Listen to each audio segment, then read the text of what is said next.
Hello and welcome to the Business of the Business podcast. I'm your co-host, JP Japaz, with a two-man power trip. Of course, joining me, the financial wrestling genius himself, Mr. Lavie Margolin. Lavie, what's going on? How you doing today, sir? I'm doing great, John. And guess what? You are the headline of the week because you broke the internet, broke X, as soon as you announced some big news. Apparently, when I'm searching around, your writing partner had shared it around early January, but and that got some nice attention in the wrestling Oh press. yeah. But when you put it out there, it really blew up. So what's it all about? So we've got a new Bret Hart book coming very soon from ECW Press, hopefully early 2026. But basically, we sat down with Bret, or mostly really I did. It was kind of my brainchild on it. And John Snowden, great author, did the Shamrock book, which was unbelievable. He's done a bunch of MMA books. I mean, he's one of the best writers I've ever seen. So that's why I wanted him to kind of piece everything and put everything together for me and even make it even greater. But basically, I pitched the idea to Bret. I said, Bret, it's great, your book and everything, but that's not necessarily your art, if you will. Like it's not necessarily in a way, it's him talking about the wrestling, but it's not really him breaking down the matches. So I said it would be great to have a book kind of like breaking down your matches. I sent him a list of 100 matches. Some he agreed, some he didn't. Mostly, I would say 90% he agreed with. Some of them he's like, that wasn't that great. Why did you think it was great? And I would tell him why I thought it was great or why it was different. So we're going to try to break down maybe not the 100 best Bret Hart matches, but the Bret Hart era when he comes into his own. I think 92 to 97. We're going to expand a little bit before that and not really touch too much after that. But we're going to talk about pre-Bret and even talk about Stu a little bit. But we're going to bring it all into and really focus on the art of Bret Hart. So we're going to be talking about him versus Piper, and then he'll break it down. I was watching him versus 1-2-3 Kid, and I'm like, man, I was like, it'd be great to hear Bret kind of like break that down, like officially, like just really, really break that down. And it's funny. He goes, call me tomorrow. So I texted him. I go, look at this. I go, remember this match? He was calling tomorrow. So I called him. We talked for like an hour and a half on that match. That Wow. 25-minute match. So I was like, this is unbelievable. Imagine like, and I said to somebody too, a friend of mine, I was like, man, imagine just being as a kid and thinking like you're gonna text somebody, or you're gonna write to them and go, hey, what do you think about this 1-2-3 Kid match? They're like, call me tomorrow. I'm gonna break it down for you, move for move or whatever. I'm like, it was awesome, and he has such good recall, like unbelievable. Because I literally just watched that match, and then he's talking to me about something I literally just saw in the match and breaking it down. And when I saw him at the ISPW show, he told me to come on down and say hi. So I was like, I'm in Jersey. Hell yeah, come on down. And he was saying, he's like, remember the 1-2-3 Kid match we were talking about? I said, yeah. He's like, that's a great match for like the guys here today, these indie guys, to watch if it's like mentor versus student type match. And he was talking to me the psychology of what some of the guys should have in the match. If it's an older guy versus a younger guy, the champion versus like a contender. Like, man, he breaks down wrestling. I know some people would be like, oh, it's just it's just two guys beating each other up. Not when you watch him and watch the fans how invested they get into everything that they do too. So to me, I love the way he breaks down the match. Obviously, when he fights Diesel, it's a completely different thing. So guess what? I texted Nash. Nash called me. We talked about Bret for a good amount of time, and that's going to be in the book. So it's going to be Bret and stuff, but it's also going to be other guys talking about Bret and their matches. And guess what? Nash said Bret's his best opponent. That's his best matches. And we break down some of the, like, especially Survivor Series, we'll break down the match in total. So, I mean, if you're like a wrestling nerd like me and like a ton of people are, it's awesome. What a project. Talk to Bret for over 25 hours about all these matches. It's just like unbelievable for me to be able to even think about it because, I'm at WrestleMania 10 and thinking like, man, this is awesome. But I'm so upset Bret lost to Owen. This is bullshit. Then he wins at the end of the night. We get to hear the whole story about, the breaking down everything from start to finish and why he wanted to lose and the accomplishment it did and what he was trying to do with Owen. And then later on, what he was trying to do with Yoko. And it was just what a treat. And obviously you'll see in the book, we almost have to like dial it back because it could be almost too long, so to speak. And I know some people are saying like, how long is it going to be? It could be like, with what's been covered so far, we're thinking like, oh, it's got to be 2 books. ECW Press does not want it to be 2 books, so it's going to be 1, but it almost has to be scaled back because there's so much meat on the bone. If it's the stunning success I know it will be, that's when it might open the door for a second. Now, I have Yeah. some more questions without revealing too much of what I know as an insider. I know that you are working on another book that wasn't necessarily collaborative. It was more historical. So were you prepared to do this Bret book without Bret? Like, was this a passion project you wanted to do without Bret, or it was really getting that access that you're like, I'm going to do this type of book? So it's funny when I initially thought of the idea, I'm like, man, it won't be as cool if it's like me breaking down the matches. Yeah, to a certain point, yes, like a fan, especially a longtime fan, yes, they could break down the matches and talk about it, and it could still be good, and there could still be references and interviews and like historical stuff. But I was thinking, I was like, man, it'd be so much better if Bret was involved. So it was like, I was like, I worked it to a certain point, and I was like, if he's not going to be involved, I might just side project, passion project, like work on it eventually. But if he's not involved, I'm going to lay the groundwork. I'm going to put a certain point of effort and emphasis into it, but I'm not going to go crazy. If he is involved, and I sent him the pitch through a friend of mine, and then Bret wrote me back, so which was awesome just to think about it. Like, oh, I don't know if he'll go for this pitch, and he did. He loved the idea. So it's one of the things where since he was, it took from like a passion thing to like, all right, this is on the front burner. Now we're going with this. This is moves to the front of the line because it's working on something else too. So this, what you mentioned, the historical thing. So it's more of like, okay, this moves in the front of the line just because he's so invested in it. I'm going to be triply as invested as I was. So if he didn't be involved, it's one of those things where I was like, damn it, I might have to push this to the back burner because I really wanted him in it. And it sounds like Bret was very generous, A, of his time, but also B, he wasn't need to be the co-author. He's just more like, let me give you the information, you guys do it, and you have my blessing, that sort of thing. Yes. That was like the coolest thing. I was like, and you want anything for it? Nope. Do you want to be like co-author? Nope. Should we put your name as like a co-author? Like, nope, this is your book. You did it. This is your idea. He's like, but you came to me, and I want to just give you whatever I can give you because I think this is such a cool idea. It's like different, obviously, than many other books that have probably ever been out there really about wrestling. So I feel like the era of the Hitman, we're really focusing on the era, and we needed his voice, and he's all over it. So I just feel like he's been awesome. He's one of those guys where I kind of get confused when they say he's bitter, because if you like talk to him as much as I talk to him and texting, all this other stuff, overly honest, yes. Bitter, no. And sorry, I know that might upset some people, but I just don't see it. I don't think so. I think he just no longer has the patience for people that he can't stand. But even still, though, if you said to somebody like, "Hey, what do you think about Triple H the wrestler?" Right? He's not looking for a job. He's not whatever. 4 out of 10. He wasn't that great, or like 7 out of 10. What he wasn't that great.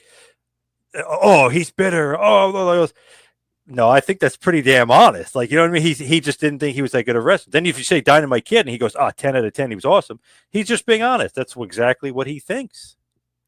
I think probably one of the interesting parts about it will be the matches that people don't remember as well. What I'd imagine is there's some Jean-Pierre Lafitte in there, some PCO. And that was really the time that I was like, this guy from the Quebecers is that good? Like, it totally changed my mindset. I know we've heard a little bit of the backstory of that, but with Bret giving me even more, it's really cool, like how he was put in there and this and that. And then, of course, I do a nice little interview, which will be obviously, transcribed and put into the book as well, from Jean-Pierre Lafitte. I interviewed him. As soon as I mentioned to him, he was so cool. He's like, call me tonight. My horrible French-Canadian accent here, but like, call me tonight. He's like, I want to talk about it. So he's like, did Bret mention? And I said, yes, he did. He mentioned 2 matches in a row that were unbelievable. And then he goes, those are my 2 favorite matches. So it was cool that PCO totally is on board, Jean-Pierre Lafitte totally on board. And then obviously Bret was saying how great of a worker he is, and nobody realized how good of a worker he was. Vince was even like, I don't know if this is going to work, like that kind of thing. And obviously they both knocked it out of the park. So that's going to be in there. Obviously some Hakushi matches. You're going to be surprised. You might see Mantar in the book. You might be shocked at that, but you might see him in the book because he's on my list there. Yeah, and obviously before he passed away, I did actually end up talking to Mantar about that match. So one of his favorites too. Crazy how many guys you talk to and they say Bret's one of their favorite matches. So now, were these like conversations all recorded? Oh yes. Now, are they as a podcaster, right? Like, you have them recorded. I know it was more candid conversations, but can you go to Bret and be like, hey, I cleaned it up a little bit. Can I start releasing these like in pieces? Like, you think you'll be ready for that, or it just wasn't intended in that way? It technically wasn't, but I have like kind of just because I had to edit it and obviously we have to transcribe and stuff. So I did have to make some changes and stuff to it. So like when I'm doing that, I was thinking, I was like, you know what? I was like, I probably could. It's not a thought right now, but down the line, I definitely could. And I'm sure he'd be cool with it because he's just like, I don't know, he's kind of cool with everything. He's the hitman. He's just like the cool, calm, collected hitman that we all know. So I think he'd be cool with it. But right now, I'm not thinking about that. Maybe down the line, I probably maybe need to edit a little bit more, but putting it together for transcription for the audio and putting everything together, I kind of have edited and kind of pieced it off and almost kind of put it into episodes, so to speak, because I was sending it a little bit at a time. So, never know. Eventually, that's actually maybe something I should put maybe on more on the front burner, but right now I put it on the back burner. Yeah, this is the business of the business. So I'm thinking like, like the way your friend Hannibal does things, right? Like something interesting, headline, boom, click. It doesn't have to be the full interview. And then intro roll and out roll by the book, right? Like I know you have have the wonderful people we know at ECW Press that will be, of course, championing this, but it's always good to support it. Another idea while I'm thinking about it is if a number of these matches are free on, are on YouTube, then maybe you can make like a roll, like, and then a reference point, refer people back to it, that sort of thing. So ECW Press, right? So your writing partner actually has his own imprint, right? Which Jonathan Stone, is that his publishing company? Hybrid Shoot. Hybrid Shoot, which has done quite well, I think, in its own niche. Yeah, but definitely. it's a niche, nothing wrong with that. But it's not necessarily like in bookstores, that sort of thing. So this seems like a book that's very much mainstream. So is that why you guys decided to go with ECW Press? Kind of on that too, and he's obviously friends with some of the people at ECW Press, and he just kind of like threw the idea out to them, and they were really, because they're Canadian by natural, they're a Canadian company, so they were like just jumping at it, like, oh, it's a Bret Hart book, and we explained to them, and they were really into it. So we thought about Hybrid Shoot, and they kind of, I guess you could say, made an offer, not that we couldn't refuse or anything like that, but it was just like it was a good offer. So we're like, well, they seem really into it. Like he was kind of like not pushing it on them. He was just asking them like kind of what they thought about it. And they really were like, they're like, don't shop it anywhere. We want it. So it was just one of those things where we're like, okay, I think ECW Press would do well with it. And I think they were very, very much on board. Nice. I think there's something like with Canadian authors, and they publish them something with advantages with the government, which is always a plus there. Plus, Hybrid Shoot has got so much other stuff going on. Not just John, but like all the other guys under Hybrid Shoot. They have a lot of projects coming out. Yeah, I'm really looking forward to those. And John, I'm going to make you a promise here today. Even though, given my stature, I have access to maybe I'll take the advanced copy from ECW Press, but I'm going to buy my own as well. I think love that. Yes, we sold one copy. Yes, all right, nice. And outside of Tyrus making a third book at the same time, if it doesn't come out the same day, I have no doubt this is going to #1 on Amazon. Wow. Oh, damn. That would be unbelievable. That would be crazy. Jeez. I would love it, though. So looking forward to it. Thank you. Awesome. Now, as far as the rest of the world, I know I'd love to talk about Bret Hart and the book all day. Really, I really, really would. But we got to talk WWE ID because this is so fascinating to me because we had been talking about this. And now Dave Meltzer was talking about it. And I know Bix was talking about it too, but this is so interesting to me. Just break down WWE ID and obviously what you were, obviously trying to fish for here, because this was an interesting question that I kind of was, going back and forth and am I interested on it or not? Yeah. So just sort of like kind of getting a temperature for the wrestling world, mostly from X. When WWE ID started, people were like really excited about it. And every time a talent got signed, people were like, yes, it's awesome. And then suddenly you started seeing the logo on like every show from here to there. And Evolve critically, it hasn't been as big a hit as people maybe were hoping for. I'm not sure what the engagement or viewership is like, but I ran a poll and I feel like of all the polls that I've ran, given the volume, and also the audience, that I think this one will take it as the most legitimate. If a WWE ID match is on the card, what is your interest level in attending the show? So more than half of people said that it didn't change their interest at all. About a quarter of the people said they were less interested, which was interesting. We'll kind of get into that a little bit later in this segment.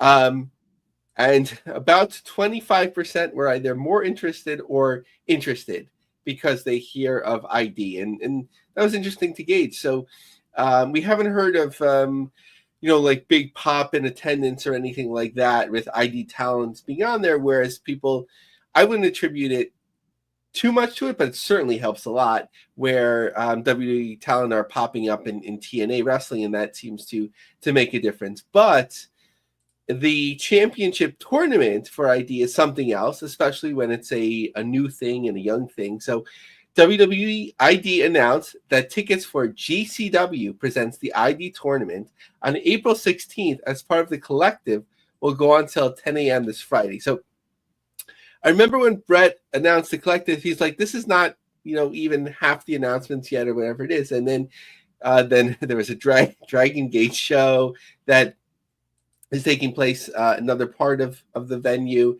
This is at the Palms on a Wednesday. So they've stretched it out for WWE related events from Wednesday to Tuesday, right? So a full week. Bret had confirmed that this is its own separate event. There's also Future Stars of Wrestling as well. So a different Bret on X, I don't know this person, but Atlantis Bret said the indies are supposed to be an alternative. And that really sort of like captures the feeling here, because we sort of feel like, okay, like it's something different than WWE and so on. And every time people bring them in, it like gets attention to varying degrees. And certainly for GCW, it's a very smart move and a great opportunity to have this. But it kind of changes the narrative a little bit. Now, there was some information that some people are attributing as misinformation in the Wrestling Observer. Dave Meltzer reported on guidelines for independent wrestling promoters with WWE ID talent. Here's the report. When it comes to WWE ID talent, the deal according to a contract is Sapolsky puts the matches together and gives scripts to the promoter. The promoter pays the talent and can push that the talent comes from WWE. WWE covers the travel cost with a stipend, and the promoter pays the difference if the travel costs are larger than the stipend. In response to this, Brett Lauderdale responded, and he denied that, as well as Defy Wrestling denied that. So in terms of Brett Lauderdale, he said, Gabe doesn't put the matches together. I've never seen or heard of a script. We are allowed to push WWE ID on talent announcements, but we don't. Not aware of any travel stipend and so on. So now that might be a good question to ask Brett after the collective tournament to see if anything is different in that regard, because he doesn't really have a choice of which talents are going to be in this tournament. They're being sent to him. So what are the economics of that? And I know Meltzer later deleted this or whatever it may be, so maybe it didn't have any credibility at all. But if it did, I feel like maybe there's a different deal with, what is it, Black and Brave? Actually, we're going to mention them in a moment, but or Reality of Wrestling, their official training partners, WWE ID talent are being sent there and so on. That's more of a relationship than those that may just float to Defy or something like that. Big Trouble Ben Bishop, who's a delight to follow on X. Mm-hmm. Internet wrestling community from 2015 2019. Wouldn't it be cool if WWE actually cared about the indies? Internet wrestling community in 2025. WWE needs to stay away from the indies. So it's kind of funny in that way. So in terms of sort of like perception and so on, and I know I'm saying this sort of like in the light of John Moxley basically getting impaled by a nail-ridden baseball bat. That was really gross. I don't know, sorry, I don't want to go on a tangent, but are you really going to take that risk with advertisers and TBS executives? That's really, excuse my language, asinine. So I don't know why they did that. But in terms of perception and WWE's brand,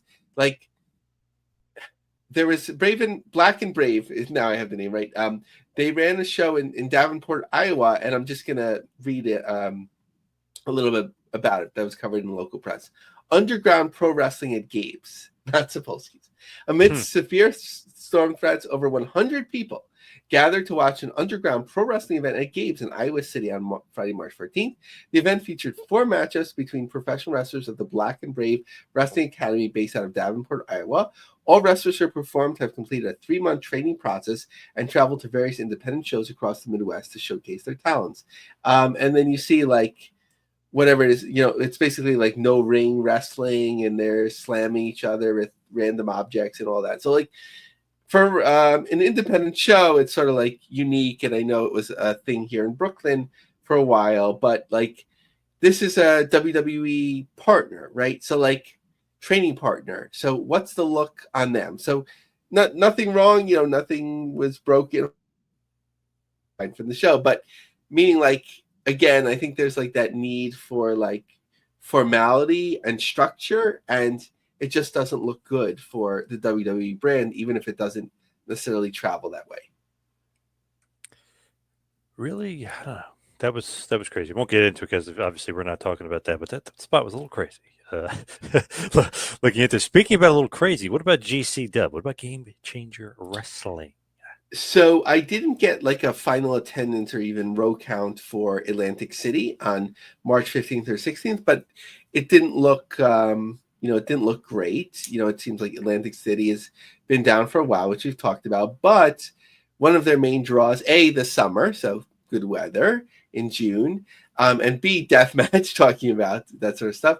Tournament of Survival X, Cage of Survival. So that'll be a good test for GCW to see, how they hold up in the market. But looking at some upcoming shows, Talia Hall, March 29th in Chicago. The front row is sold out, and then the various, little opera boxes are sold out. But you can only search on the site's ticket section up to 6 tickets. So rows, second row, and beyond still have that amount of tickets left. Then in Sauget, Illinois, a market that seemed to be picking up for a while, but then dropped back down. 10 or more front row tickets remaining at the end of the month. Philly, so this is, of course, at Harrah's. Basically, Philly, I know that it's, Brett actually gave more clarity. Chester, Pennsylvania, but really the Philly market. So for that event, their front row is almost gone. 3 tickets remaining as of this, but 10 tickets or more second row and beyond. Now, just a mention of the collective. Again, I'm not going to go through all of those shows until we get pretty close. I guess we're not so far away now, right? So in the next week or two. But the Dragon Gate Rebirth show, which is also on Wednesday, so busy time. The third row ringside remains, as well as general admission. So they've moved the first 2 rows. So you can, if I'm looking at the correct dates, right, you can go to the championship tournament at 4 p.m. With GCW. Let's see if I see the Future Stars of Wrestling. That one is on Friday, so not to confuse that. But on Wednesday, you could first do the ID tournament, and then later that night, return for Dragon Gate. I think. Well, we'll see. I think it's in the same part of the hotel, unless they're using the bigger section that they're using for the rest of the collective. What is going on in the world of the NWA? So, firstly, a show we've been talking about for a while, Hard Times 2. The ticket sales have certainly picked up in the Dothan Civic Center, one of my favorite old-time venues. Basically, the floor portions that they had opened are basically sold out, or nearly so. So they opened up like the balcony part. The last couple times they were there, they weren't able to do so. The first time they were there, it caught a lot of attention. I admit that might have been the first Hard Times, and I'm not sure if it was fully sold out, but that show did really well. Now, Wrestle World on X, it's Wrestle World, had a good point, which I hadn't really thought about, is that they don't do these shows as like streaming pay-per-views anymore. They just record the whole thing and then they chop it up for X as episodes.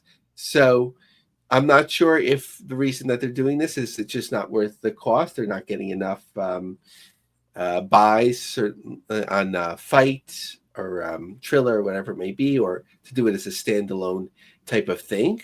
Or maybe their extended deal with X. Remember, they were only supposed to be on there for 5 weeks. Maybe they're looking for first run exclusive content, and that's what they'd rather serve. Now, May 17th, 2300 Arena, the Crockett Cup, still early. Looks like the first row, I think the whole first row is gone, and then some tickets here and there. Now, the most fun part about the NWA upcoming is that, certainly like our friend Kevin Kleinrock with Mass Republic, they do a lot of like festivals, tequila and tacos and so on. So NWA getting in on the game for Sacramento Grilled Cheese Festival featuring the NWA. Offering samplings of craft beer, wine and spirits, food tasting from top restaurants throughout the area, live music, and in-ring action from the NWA. This 2-day event promises to do more than simply melt hearts and cheeses. The NWA said in a press release.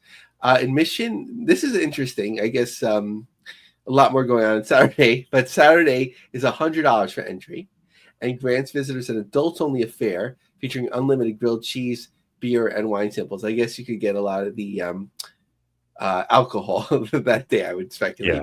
The $10 admission on Sunday, I guess while you're recovering, you bring the family, allows visitors to get into the event for a family day featuring games and face painting with food and beverages available at an additional cost. NWA will perform on both days.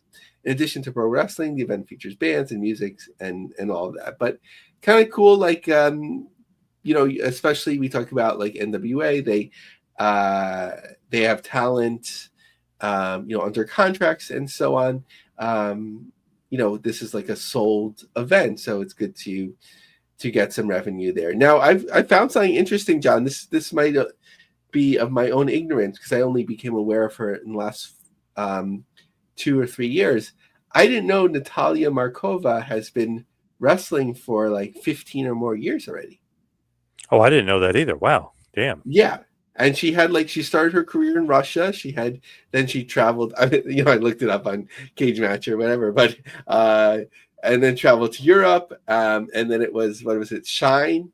It was the first one potentially who booked her in Florida. And then she's been attached with NWA for a few years. Wow. Didn't realize that. Interesting. Obviously, she's one of their big acts right now. So interesting. Yeah, and when I saw Green Day at Citi Field and Smashing Pumpkins was sort of like the semi-main event, that she was on the stage with like Corgan's Kids and so on. So she's like very baked into to everything that they do. Nice. Love that. Now, what's going on in TNA Wrestling? We were kind of mentioning them before, obviously, with the success that they've had teaming up with WWE. But what else is going on with them? So first, and not the biggest story, but kind of like an interesting one, given their relationship with WWE, they've been promoting a couple of things on X. The one with WWE is the experience the thrill of the Topps WWE Chrome Challenge and Top Slam. Collect the biggest stars of WWE while hunting for redemption tickets and Chrome entry packs to win a hobby box. So I'd assume this would be something like Topps, working on a deal with TNA. But sort of the market being right for that, given their positive relationship. I don't really follow WWE social, so it might have been tweeted out by WWE similarly, but I've only seen it with TNA. And a good tie-in also, which makes a lot of sense. And with the wrestling movie, women's wrestling movie that TNA was promoting that a little bit as well. TNA Wrestling celebrates women's wrestling with a cross-promotion tribute to former wrestler Mildred Burke and the golden age of female athletes. Now, the next thing that's always fun is sort of like, what was the attendance in El Paso, right? We know it was really good, and then suddenly you start seeing all these numbers all over the place. So first, mine is speculative, and I'm not claiming that it should be definitive number and that I've solved it, but in my research, El Paso County Coliseum has generally 5,628 permanent seating. Some list 6,500. So to me, it looked like a half house setup. So somewhere between 2,750 and 3,000 people. Now let's say 3,000. So I think that's a solid number, and that's where you started seeing it. Ellie Samuel on X, who tweets a lot about TNA. As noted earlier today, TNA Sacrifice tonight in El Paso is sold out, with tomorrow's TNA taping expected to sell as well. We're told that over 3,000 are expected in each night. William Gardner wrote 3,000 plus in attendance. Now, the interesting part is that JBL wrote they are doing everything right. It's unbelievable. They're selling out arenas. They're selling out most places they're going. They had 4,000 people down in El Paso. So the number, the legend is already growing.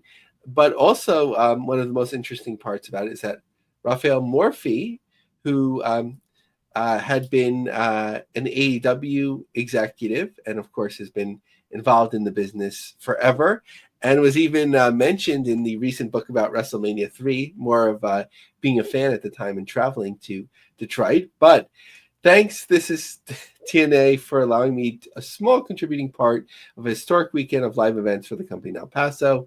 Record-breaking ticket sales for consecutive shows.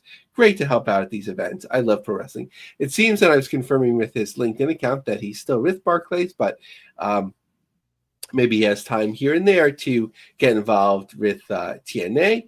PW Insider reporting that pro wrestling business executive veteran Morphy has been integral to this weekend, providing counsel to the company on their live event business strategy, restructuring of their touring, and venue selections. Morphy has been credited as extremely influential on the success of this weekend's live events. Now, the talk of finding better TV deals always comes up, so to keep that warm, Kazarian said on the JBL and Gerald Briscoe show, talking internally to management, that is the focus. Getting distribution and getting on a bigger network. Getting on Sportnet 360 in Canada when WWE went to Netflix was massive. That's the equivalent of ESPN in Canada. If we could get that, we're in the era of streaming. So dare I say a Paramount Plus, something like that. I know management is working tirelessly on doing that for us.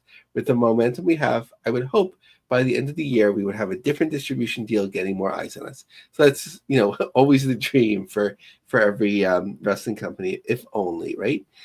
So Slammiversary, things are continuing to move along. 2,429 tickets, according to WrestleTix. So just looking at the closer upcoming shows, St. Joseph, Missouri, looking at the first night, and definitely not 4,000 or 3,000 people there, or 2,500 in terms of advanced sales yet, as we're about a week out as we record this. Just some of the first few rows are gone, so quieter there. For Unbreakable in Vegas, so part of the WrestleMania weekend Michigas craziness, the reserve tickets are sold. But the GA are still available, and it's showing on the map a darker shade, which means that a lot of tickets are still available for the GA. Now in LA, it shows like few tickets remaining in terms of like when you first click in, but they're just using a small section of this 10,000 seat venue. So hard to tell, but we shall see. In the aforementioned in previous weeks, Brampton, Ontario, that looks like it's off to a pretty solid start given their connections, the Asper family's connections there. That's not surprising. What did I miss? I think I missed one thing. Oh, Irvine, California. So Irvine, California, the Bren is a 5,608-seat indoor arena on the campus of University of California, Irvine. So looks like a decent start to that for them. And back to Ontario, that's a hockey or basketball, can hold up to 5,000 people. Looks like they're starting out with maybe a little bit more than a half house setup. Next, TNA Plus has been revamped, and my thought of it is that by lowering the price, will they get more people who make up for the difference in price, or it will be the same passionate people that now will want a discount on their subscription? But basically, without going through all the details, they've moved the price down pretty significantly for the TNA Plus event.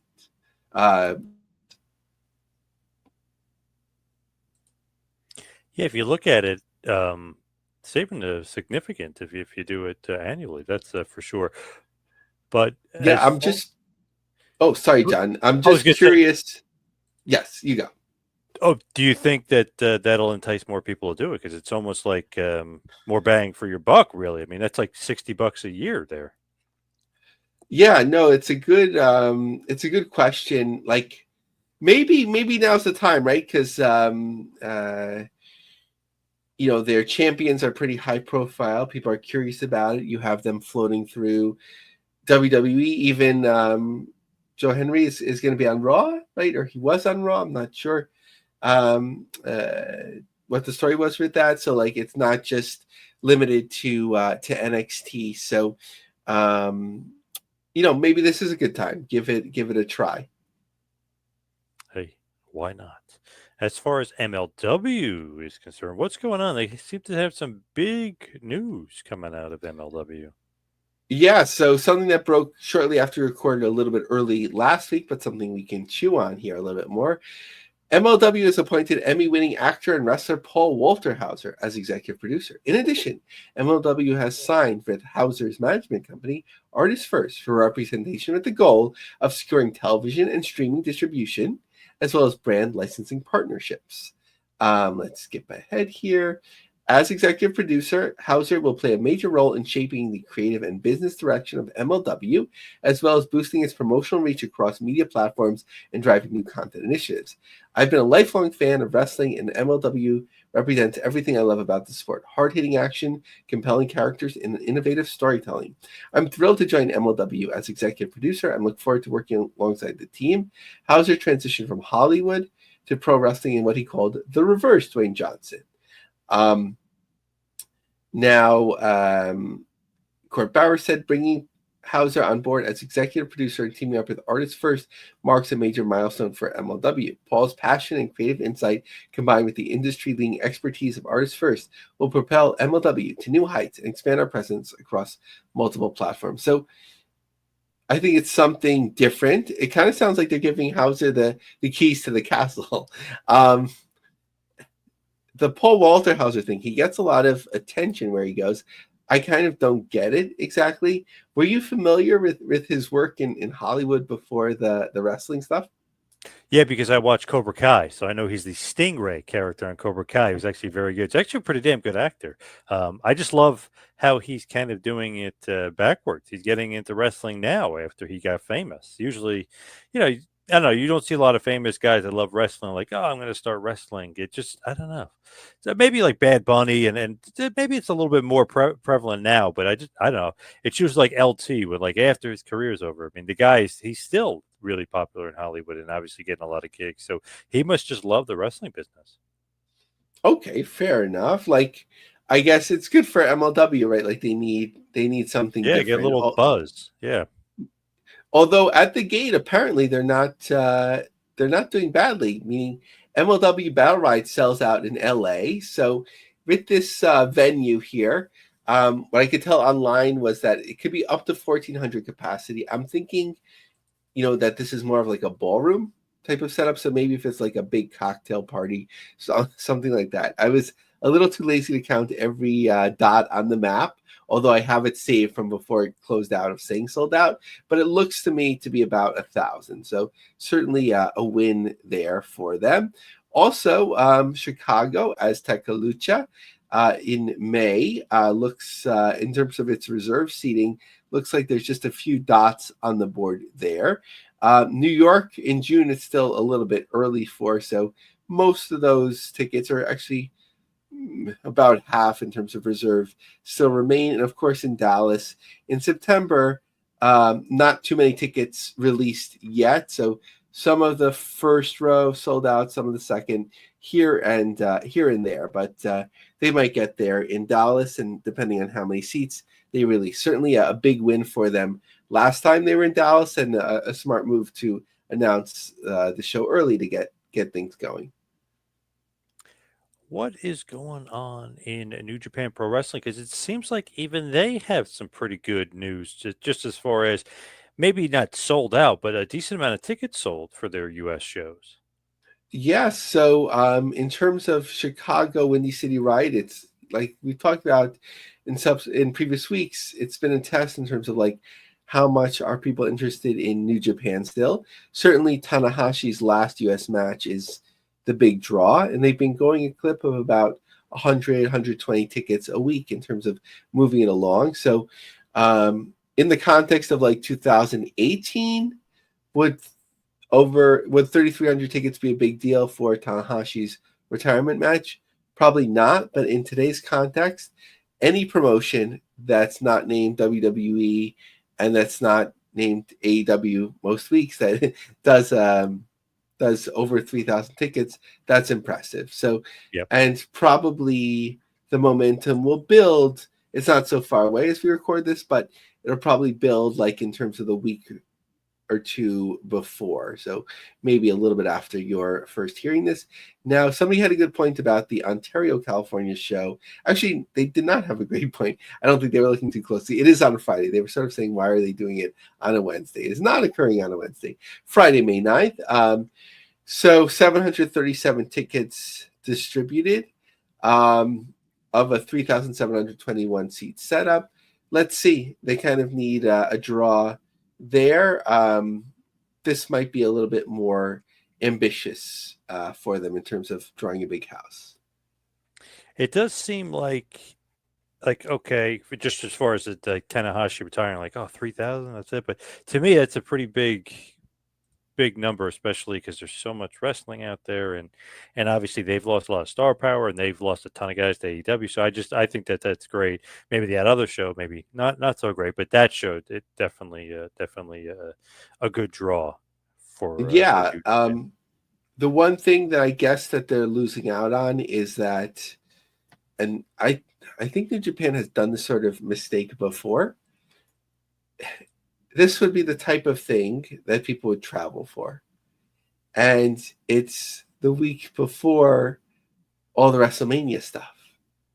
So, if somebody is like a super fan and they travel, like you're asking them 1 week after the other to travel. So that's probably where they lose like percentage of people, maybe like 500 to 1,000. Maybe in the overall picture, it doesn't matter, but that could probably have been tweaked a little bit better if it was possible. Well said. Good point. What in the heck is the Bloodline family business? What is this all about?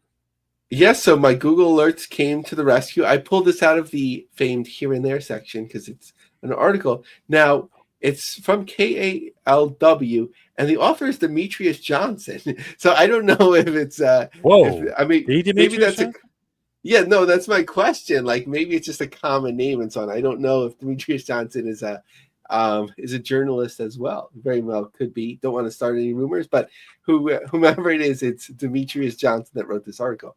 So I cut it a little bit, but it's interesting in terms of like the outer branches of the bloodline, those who haven't yet broken through, or that sort of thing, especially on the younger side. Like how is the bloodline thing like affecting their booking and popularity and so on? So interesting article. I cut it down a little bit, but I wanted to share a fair amount of it. In the Bay Area's world of wrestling, Polynesian wrestlers are small but influential, and they have a rich history. Today, we meet a wrestler from a Samoan wrestling dynasty. In the heart of Vacaville, at the Journey Downtown Theater, two Polynesian wrestlers stand in a spotlight.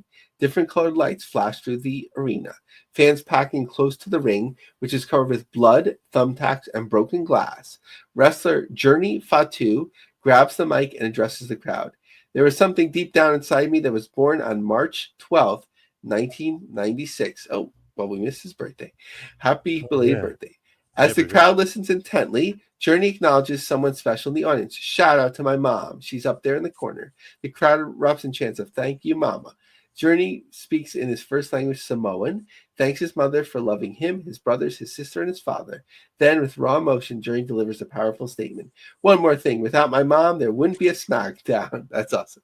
Welcome to the family business. But for Journey, his most personal connection is his father, Sam Fatu, who made his name in the ring under different monikers.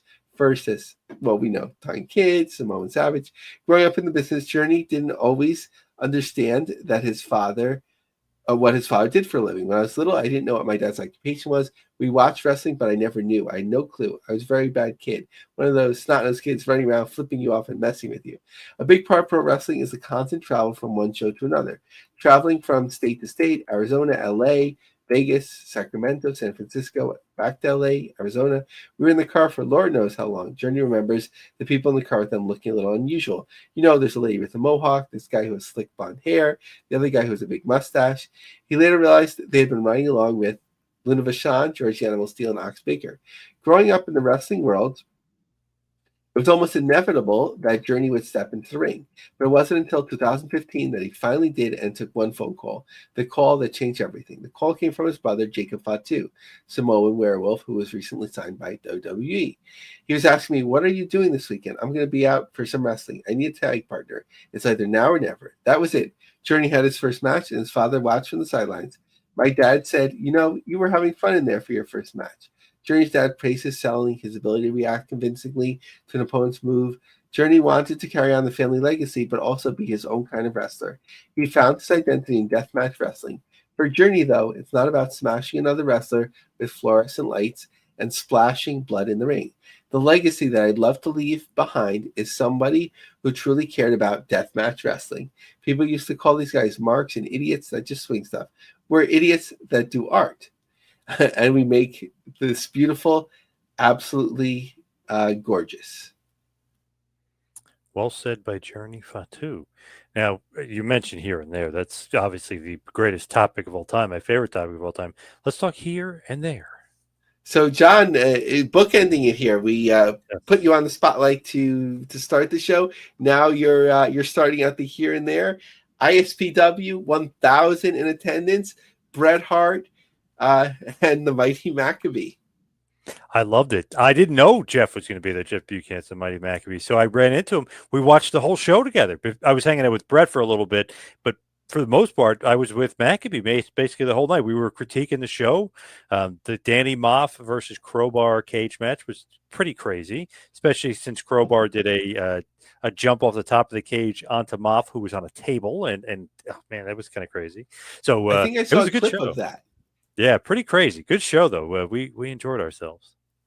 So, John, knowing the market is like, from like my context being a couple steps removed, ISPW feels like that, like true successful indie that we knew and loved like in the mid 90s, where sort of like families, you like wrestling, it's kind of expensive to go to Prudential Center, come and enjoy a show in the high school. We're going to draw well. You're going to recognize a lot of the stars, up and coming people. You know, things will be successful. We'll come back. Fundraising, all that sort of thing. 100%. Yep. All of that felt old school. Like when I first walked in, I was like, wow, I thought the wrestling was dead. What happened here? Why is there so many people here? As I park, super far away from the building, and I'm like, walking into Hagerstown High School. I'm like, holy crap. Like, I guess wrestling is not dead. I guess people are still interested. A ton of kids, obviously. A lot of the smartness was, though, having Bret there to tie it all in. And They had a charity going on. They had this big sponsor who apparently loves sponsoring shows in that area because he's a huge wrestling fan. So they really knew what they were doing. Great job by Tommy Fierro and the boys at ISPW. Nice. So talking about longtime successful promoters, Northeast Wrestling, they got a little bit quiet with their Poughkeepsie market. So, of course, that's ACW that is now running the formerly named Mid-Hudson Civic Center with their show coming up May 17th, and currently 399 tickets distributed. So that's something to watch in itself.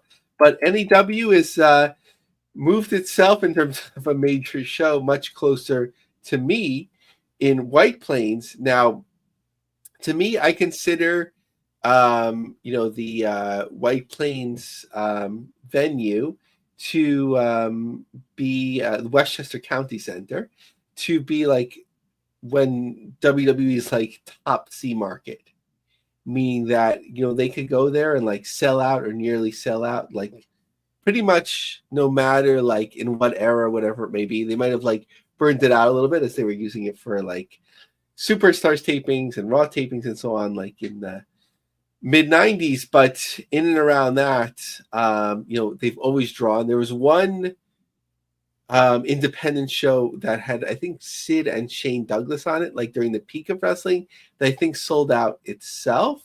TNA ran there. I think it was limited seeing that they opened up. There was sort of word that it was sold out, but I just don't feel like that was a full venue. We would have heard a lot more about that, but they're trying out the market. It's an interesting test in comparison to Poughkeepsie. Poughkeepsie's less ambitious, smaller venue. Now, also like White Plains is an underserved, meaning that people don't necessarily come to their town, but White Plains, it's kind of like, it is a suburb of like New York City in Westchester, right? Like, and people work in Manhattan, whatever. So like to go to the Garden or something like that is not a problem. So to see how that compares, because they pretty much have moved on from the Poughkeepsie market at the moment. So what else is going on? So a fun little thing, unfortunately, has come to an end. Turnbuckle Championship Wrestling, QD Marshall has announced that it's ending. We want to thank every fan, wrestler, and crew member who made this journey special, and for every donation made to the Dusty Rhodes Foundation. Please continue to support that.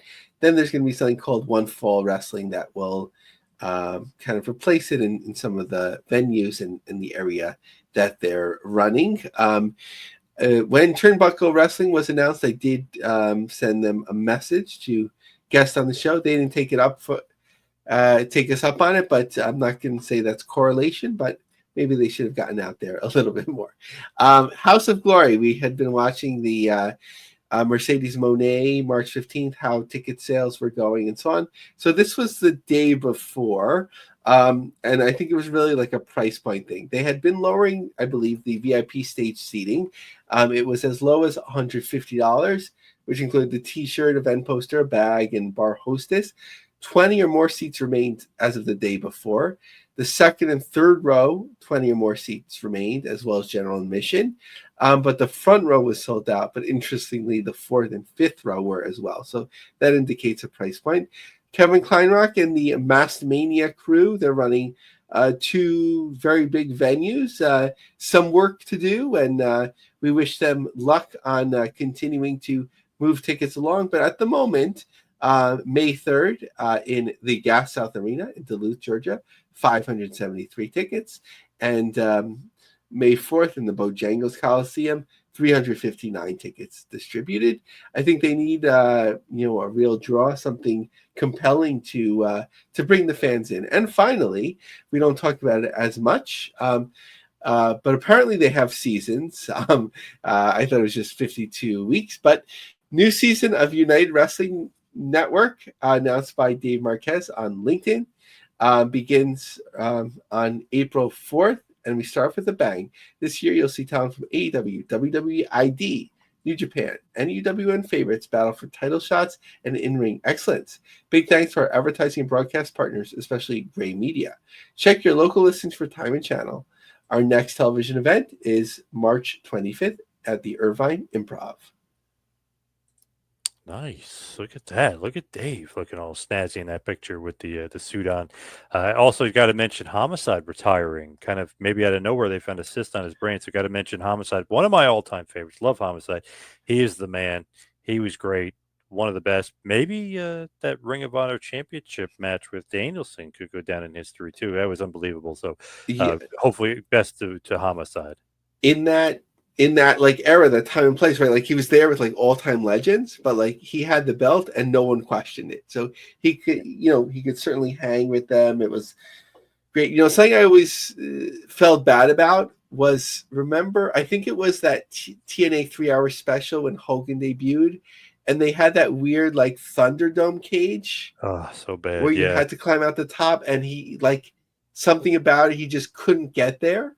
And I know it's like, right, like LAX, obviously he ended up doing very well, but like there was just something that like really knocked him down several pegs. Like it was hard to watch, but not to be negative, but like I think Homicide has probably been on more non WWE cards that I've gone to in the last 20 years than any other wrestler. And it's always been a pleasure.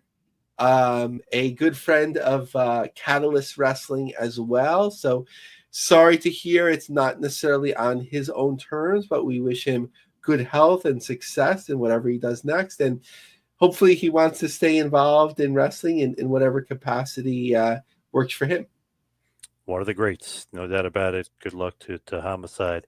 So let's wrap this bad boy up. Head towards the plugs. You follow me on Twitter and Instagram at 2Man Power Trip. How about you, Lavie? So Trump mania, lots of talk in the air. So learn more about Trump and the WWE. Go to Amazon, type in my name, Lavie Margolin, Trump mania. 2020 election special. You can listen to the Audible version as well. Ebook. Check out my long form articles on lioncubjobsearch.com.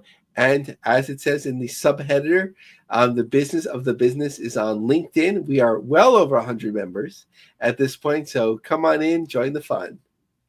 All right. Great stuff as always, Lavie. Thank you, everybody out there, for listening. See you right back here at next time for the business of the business.